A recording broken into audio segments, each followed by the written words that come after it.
Hey everybody, welcome back to Gideon's Stuff. And welcome back to Cheap Knife Week. I know you've probably already seen the yesterday's video, but welcome back again anyways, because that's just polite. I did not plan this intro very well, can you tell?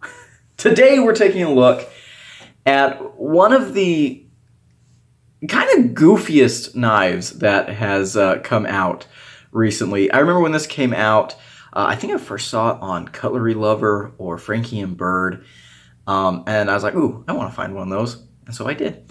This is the Ozark Trail Shaft Lock, and this is this the cheapest knife I've ever given a full review to on the channel? It might be. It very well might be, which is cool, you know? Hey, we are hitting mile markers today. Anyways, without any further ado or rambling from me, let's go ahead and get our blade length down. So we are coming in here under, well, if we go all the way back to here, basically 3 inches, little tiny bit over. Sharpened edge is well under 3 inches. A smaller size knife, if that little tiny bit that's over 3 inches is a problem for you, legally speaking, it will not be very hard to just sharpen that away. So I wouldn't worry about that. Let's go ahead and get our size comparisons going. As I said, this is a pretty small knife. Let's get our rats out here. Yeah, so it is shorter lengthwise than both of these. However, it's a little bit thicker than the Rat 2. We will talk about that later, obviously. Let's go ahead and bring out our Civivis. There's the Elementum. And there is the Praxis. I'm trying to remember if this is the first Ozark Trail I've reviewed on the channel. I know I've shown off Ozark Trail knives before, but I don't know if I've ever given a full review. I might have to refresh myself on that. Anyways, here's a Benchmade Bug Out, and here's a Spyderco PM2. So yeah, there's a lot of similarities between this knife and the Bug Out, but it's not a direct copy by any stretch, right? Lastly, let's compare it against the knife that we reviewed yesterday, the Crescent Knives EDC folder, and let's also bring out the QSP Penguin. There it is. Alrighty, what are we looking at for our materials? Blade steel, I don't know. I do know that on a couple of the Ozark Trail fixed blades, they use 7CR17 MOV. I don't know if they use that on their folders. If anyone does know what Ozark Trail uses on their folders, let me know because I'd be very interested. As of right now, the only information I can give you is that this is probably not very expensive or fancy steel. Drop point blade, a little bit of a recurve, hollow grind. We do have a swedge along the top, actually a pretty nice looking blade. We are a crossbar lock, or as they call it, the shaft lock. Don't laugh. Thumb stud action. Pretty neutral grip. These are plastic scales, steel clip, and I believe this thing is running on bearings. Let's go ahead and get to the cutting footage. Hey guys, Cheap Knife Week is back. Are you excited? I am. I know you guys like Cheap Knife Week, and I like Cheap Knife Week, so it works all the way around, right? Today, we're taking a look at the Ozark Trail Shaft Lock.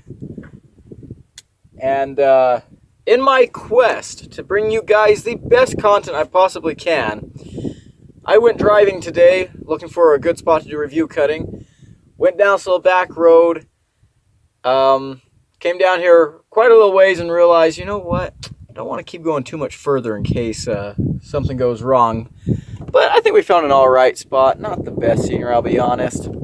Downs back there, some really nice folding and stuff in them, so the geologist to me likes that. Over here, we got the organs way over there. And move that way. There's Bishop's Cap.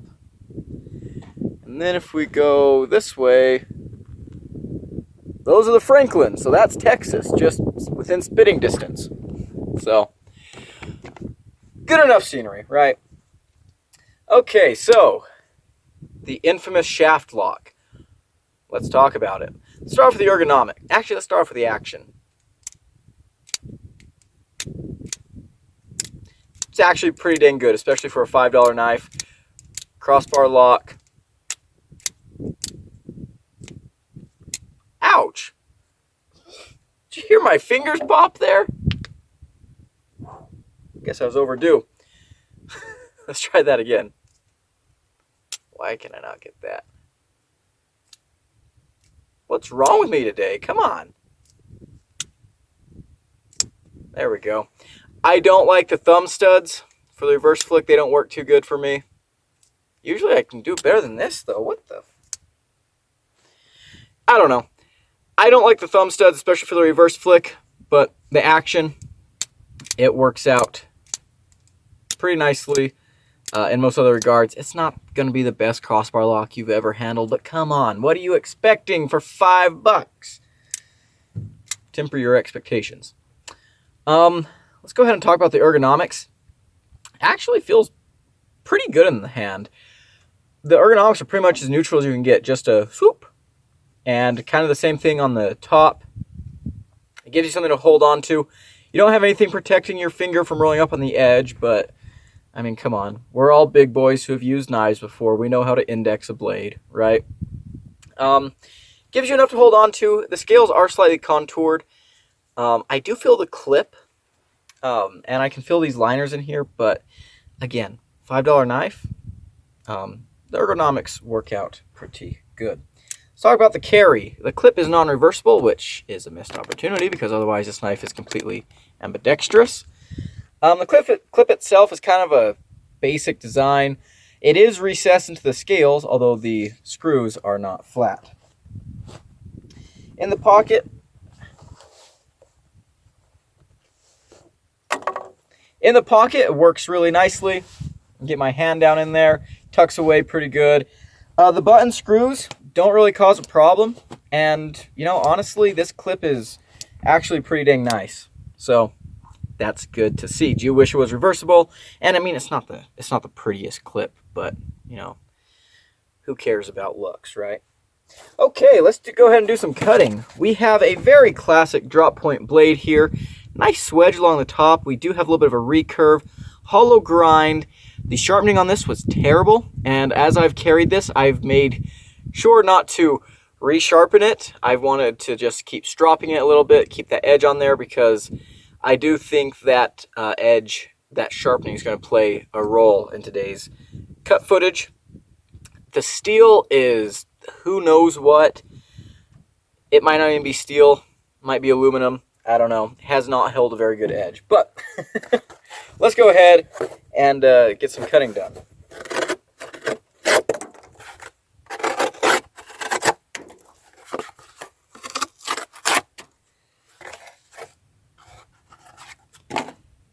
Yeah, I stropped this guy up before we started today. He's decently sharp. I can feel the edge is pretty wonky, but I mean, it will cut, right? It will split material apart. So, I mean, I guess that's good. Let's go ahead and grab our rope here. Ooh, that actually felt really, really nice. Wow, I think that recurve kind of helped trap that in there. Okay, let's do the push test.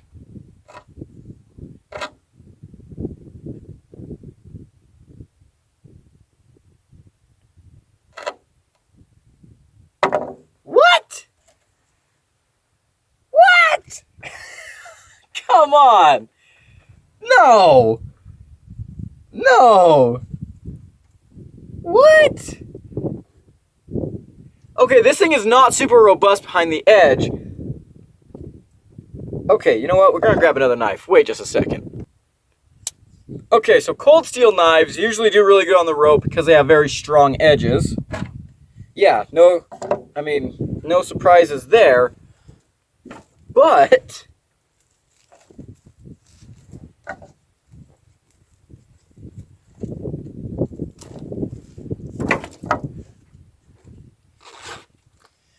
already did the review cutting for this knife, but just sharp by design.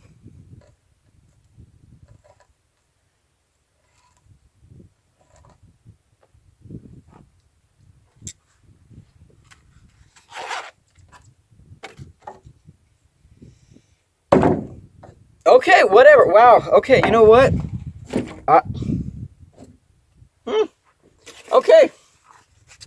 Was not expecting that, but let's go ahead and get onto the pool noodle.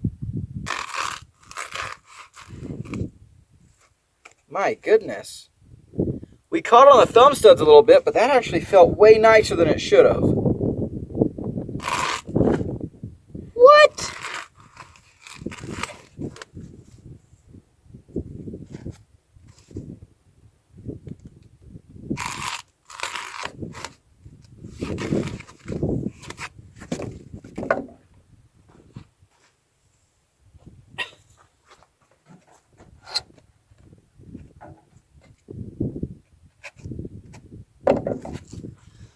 Okay, not perfect, like not the best I've ever seen, but it did a hell of a lot better than I was expecting.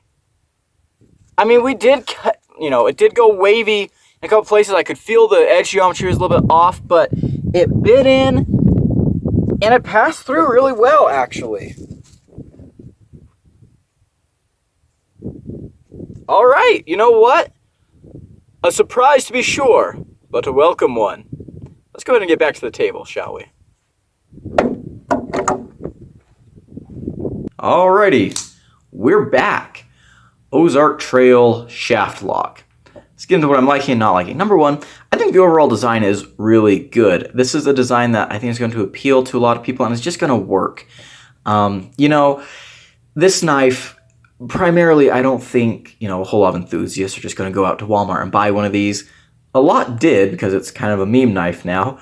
But primarily, people who are just looking for a pocket knife, Boy Scouts, teenagers, looking to get a pocket knife for $5. That's kind of who's, going to buy this knife. And this is going to be an absolutely fine design for those types of users. Very simple, but it's good. Ergonomically, really nice. There's nothing that jumps out immediately as a problem when you hold this. I did bear down on it a little bit, caught a little bit of a hot spot off the clip. Depending on how I was holding it, a little bit of a hot spot off of here, but overall, very good ergonomics. Incredibly neutral grip. I mean, basically as neutral as you can get. The scales are actually slightly contoured, if we can show that off, which is a nice touch. They didn't have to do that, but they did. And yeah, it does feel good in the hand. It's, I've got enough to grab onto. Even though it's a small knife, I can get, all four of my fingers on here. And yeah, I'm ready to go. I feel pretty good about that. Next thing, the blade is actually surprisingly good. Again, we have no idea what the steel is, but it does have a hollow grind. Not a super deep hollow grind, but it is a hollow grind. I think it's a good looking blade. Love this swedge up here. It's actually really, really nice. But the blade itself and performance worked a lot better than I was expecting, especially because the sharpening on this guy appeared to be pretty atrocious, but we'll talk about that in a little bit. Yeah. Next thing, the action. Actually pretty good. This, out of the package, it was not as great, but it has broken in over time. To where that Thumbflick is excellent. The crossbar lock works fine. You can reverse flick it. It's got a couple issues, but we'll talk about those later. Overall, the action, I would say, is completely fine.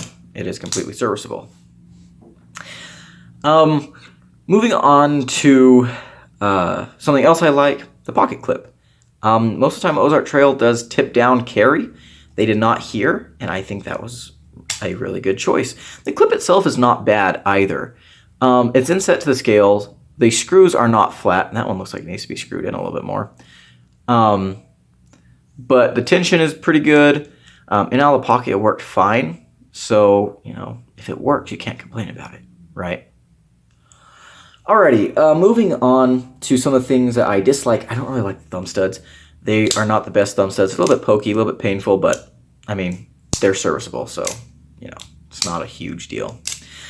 This particular knife, was not centered. I could not get it centered. I did handle another one of these, though, that was centered out of the box, so I do want to mention that. And that leads into one of the other negatives, is that free spinning hardware, like all the way around, not something I'm a fan of. It makes maintaining your knife very, very hard. There's a tiny bit of blade play, but honestly, not enough to really complain about. In fact, I probably should mention that with the goods, is that the blade plate is very minimal, and that's actually kind of surprising to me. A negative with the pocket clip, it's not reversible. That's a shame because this knife is otherwise completely ambidextrous, you know, ambi-lock, ambi-studs. It would have been cool if that clip was switched over. And last thing I want to talk about is with the edge here. Let's see. You can see how that edge bevel is not very consistent. Come on here. Go over to this side. You can see it kind of even like just disappears up there near the tip, which is a little bit odd. The satin finish on this thing is actually pretty nice, I'm not gonna lie. But that's kind of it on the negatives. There are a lot of things I could nitpick. There's a lot of things that I could, you know, just, you know, go on about, but it's a $5, $6 knife, right? So let's go ahead and go into my final conclusions. My final conclusions are, for $6, holy crap, right? This is frankly astonishing that this knife is only $6. It is an incredibly well-made knife for that price tag. And honestly, it's better made than... This is my knife that I always bring out when I want an example of a crappy knife these days. The Gerber... what the crap is this thing called? The Gerber... The Gerber POS, whatever. Yeah, we do have a review of this guy up from last Cheap Knife Week. Ouch. Pinched myself. This is a better knife than this. And this was a $20 knife. In fact, online you see these going for like $30. No, that's a crime. Stop. Just stop being you. I think that you're discontinued, and that's good. Yeah, I can't stand looking at that thing. Yeah, this knife is very interesting. Ozark Trail is a really weird brand. Like, I know they've got people over there at their company who are looking at the knife world, even the enthusiast side, and they're like, let's make a knife that's like that knife, except 1/100th of the price. You know? Yeah, very interesting. Again, there's a lot of things I could nitpick. There's a lot of, you know, design elements that I personally don't like, but for a $6 knife, this is shockingly good. It's way better than it has any right to be. And I think that's absolutely a win. So, that's going to be it on this knife. Let's go ahead and take a sneak peek at tomorrow's knife. Tomorrow, we're going to be taking a look at something kind of the opposite of this. If this is aimed at the generalist EDC person, maybe the outdoorsman a little bit, this knife is aimed for the wannabe ninja. The Vortec something or another. I actually have no idea what this knife is called. I need to look that up before I film a review. Anyways, that is going to be it for today, guys. Thank you so much for watching. If you enjoyed the video, leave it a like, comment below, and subscribe. I've been Gideon. I hope you have a wonderful day, and I'll see you in the next one. Adios.